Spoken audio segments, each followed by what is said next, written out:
Bismillahirrahmanirrahim. Assalamu alaikum my dear students. Hope so you will be fine and welcome to online class. My dear students, आज की सुनहरी बात, मेहनत इतनी खामोशी से करो कि तुम्हारी कामयाबी शोर मचा दे। यानी कि हमें मेहनत इतनी खामोशी के साथ करनी चाहिए कि दुनिया वालों को खुद ही पता चल जाए कि हमने कितनी मेहनत की है। My dear students, आज का उन्वान है हरूफ को मिलाकर अल्फाज बनाएं। सफ़ा नंबर 2 फ्रॉम वर्कबुक। जी, ये कुछ हरूफ दिए गए हैं, इनको तोड़कर लिखा गया है और फिर बाद में इनको जोड़कर लिखा गया है। फॉर एग्जाम्पल, ब अलिफ, ब बाब, ब, फिर इनको हमने तोड़कर लिखा है, यानी कि बा की आधी शक्ल और फिर अलिफ प्लस ब, बाब। बाब का क्या मतलब होता है? दरवाज़ा।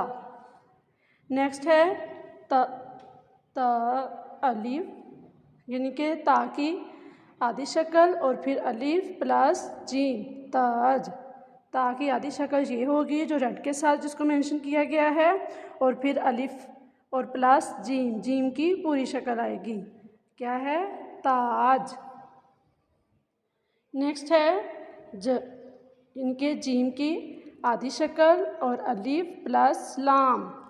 लाम की बेटा पूरी शक्ल आएगी, तो ये क्या बना? जाल।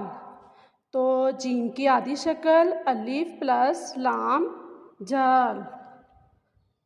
दाल प्लस अलिफ प्लस लाम, दाल। दाल की पूरी शक्ल, अलिफ की पूरी शक्ल और लाम की पूरी शक्ल, तो ये क्या बना?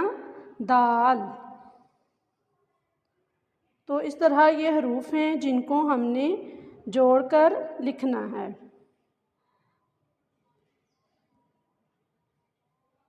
जी बेटा, open your Urdu workbook page number 3।